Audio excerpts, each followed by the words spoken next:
Okay, today's lesson, section 2.2, solving absolute value equations. One thing that we need to be aware of is on absolute value equations, we could have more than one solution. So we're going to connect the two answers by using the word or, and in math, that's called a disjunction. So important to know some vocabulary,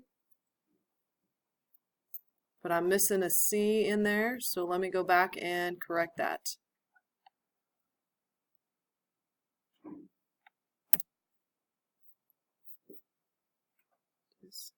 There we go.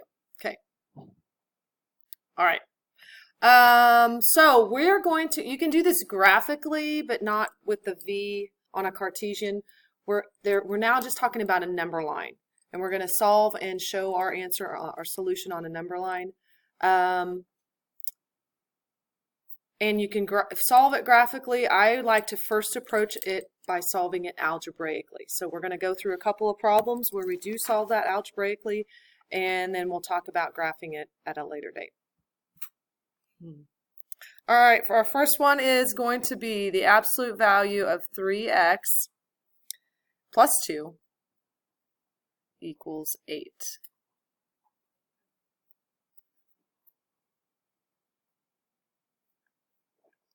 All right, so we want to, just like we want to isolate a variable when we're solving an equation, in order to solve these absolute values, we want to isolate the absolute value, wherever that is.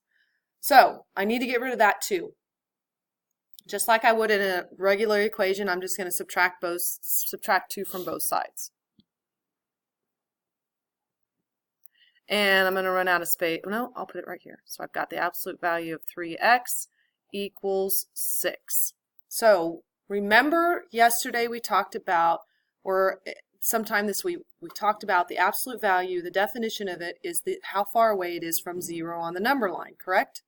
Okay, so if I'm talking about the absolute value of 5, for example, there are 2 numbers on the number line whose distance is 5 units away from 0. Positive 5 and negative 5. So here we've got the absolute value of 3x equals 6. That means 3x is either at 6 or negative 6. So we have to write 2 equations in order to find the 2 values for x that work. So I'm going to write my 2 equations are going to be that 3x equals 6, or 3x could be a negative 6 because both 6 and a negative 6 have an absolute value that is 6. Okay. Now I have 2 equations. I just solved those 2 equations. So on both of them, I'm going to divide both sides by 3 to get x by itself. And so I'm going to get x equals 2 here and x equals negative 2 here. Ironically, they're the opposites. Not always going to happen. So don't assume that if you get 2 as one of your values on one of the other equations that we're solving for, that negative 2 is going to be the other solution. Don't assume that because it rarely happens. So in graphing, I would, this is pretty elementary, but we're going to do it anyway. You'd put a filled in circle at 2 and a negative 2, and there's the solution to our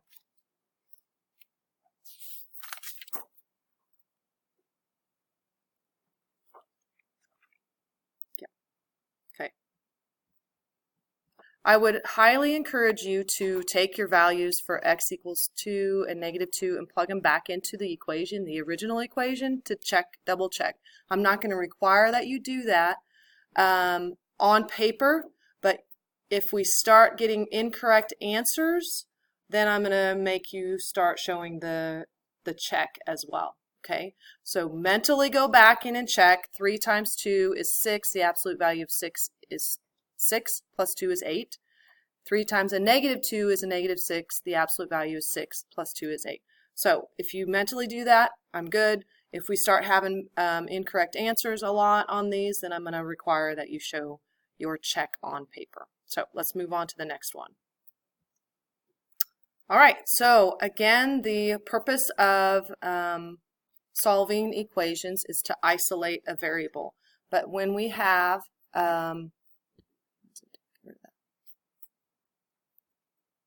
There we go. When we have an absolute value, we want to isolate the absolute value. So there's my absolute value. I want to get everything else away from that, and then I'm going to write my two equations.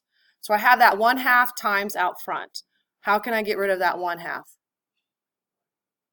Divide by 1/2 or multiply by 2. So whatever your comfort level is, if you want to divide by 1/2, you can do that. If you want to multiply by 2, you can do that. I'm just going to show dividing by 1/2. That gets rid of that. And then I bring down my absolute value of x plus 2 equals, dividing by 1/2, same as multiplying by 2. I'm going to get 20 on the right.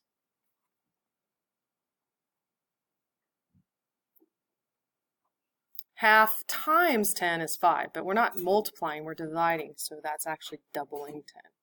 Okay, now we have our absolute value by itself. There's nothing outside of it that we need to move to the other side. So at this point, there are two numbers who have an absolute value of 20. What are those two numbers? Negative 20 and positive 20, correct? So we have to write two equations so that we can figure out what x is going to be in both cases. So x plus 2 equals 20, x plus 2 equals a negative 20, because 20 and a negative 20 both have an absolute value of 20. We have two equations. You're going to solve those two equations algebraically. On the left, I'm going to just subtract 2. I'm going to do that actually on both equations. So I'm going to get x equals 18. And then I'll get x equals a negative 22. And notice those aren't opposites of each other. So it's not one of the biggest errors, or the most common error that students make, is they stop here and they write 18 and negative 18 as the two solutions. And that's not the case. So don't do that. Write both equations out as positive 20, negative 20, solve, and there we go. You could graph this now. Oh, mentally check. Go back into the original equation. 18 plus 2 is 20. Half of 20 is 10. Negative 22 plus 2 is a negative 22, but the absolute value of that makes it positive.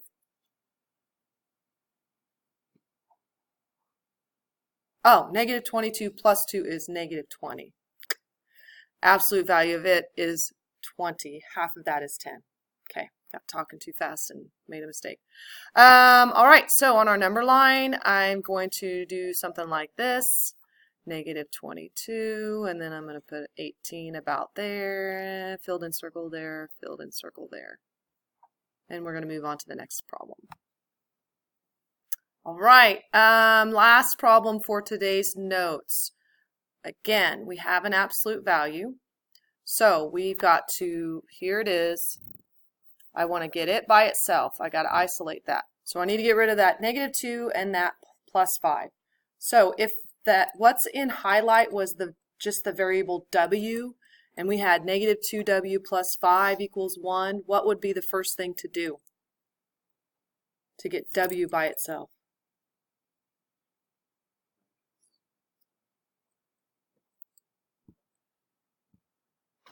If our equation was negative 2w plus 5 equals 1, subtract 5, right? We would subtract 5 from both sides. So we're going to do the same thing here. Our w is that highlighted, that absolute value. Okay, so we're going to subtract 5 first.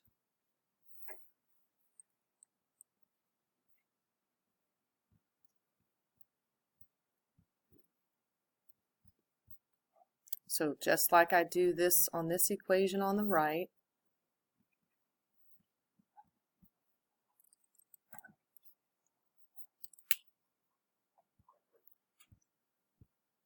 again, there's my absolute value. Okay, so on the right, my negative 2w equals negative 4. What am I going to do to both sides to solve?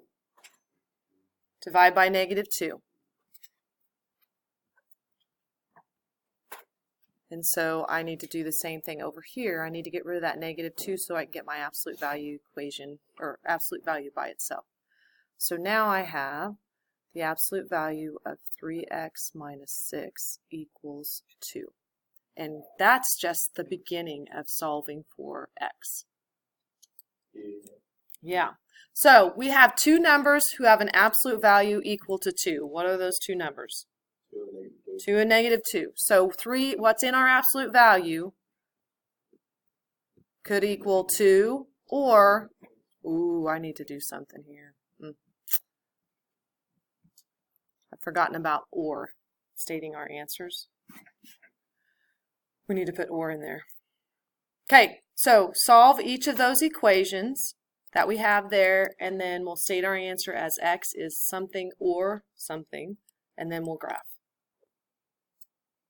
Okay, so solving each separate equation, I believe you get 8/3 on the left.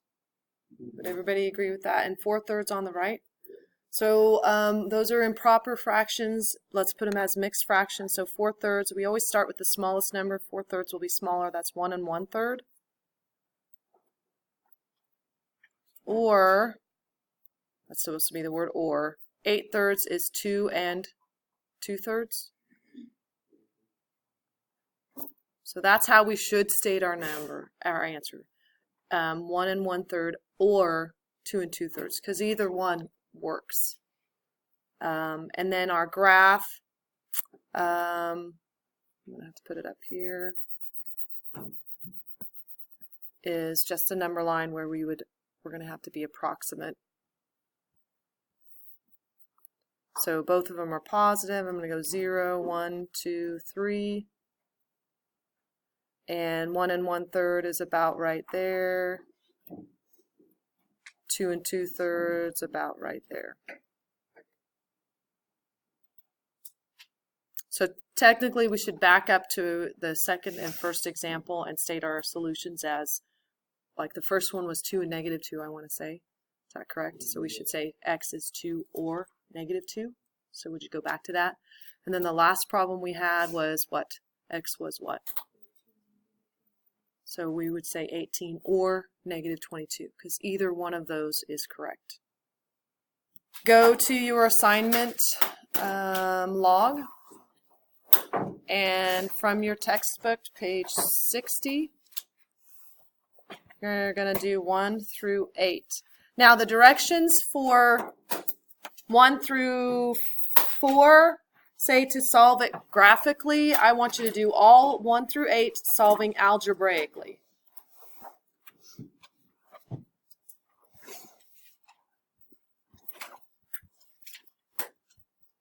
And then go ahead and let's graph on the number line. Graph your solution for all of those. So a little bit different directions than what you are instructed in the book. You're going to do page 60, 1 through 8. Solve each one of those algebraically and graph the solution on a number line. And don't forget to put x is, if you're going to have two solutions, put or in between those two. And there we go. Tomorrow I've got great plans for you. It's going to be an ACT prep day. So we're going to talk about strategies and questions you might see on the ACT. So there we go.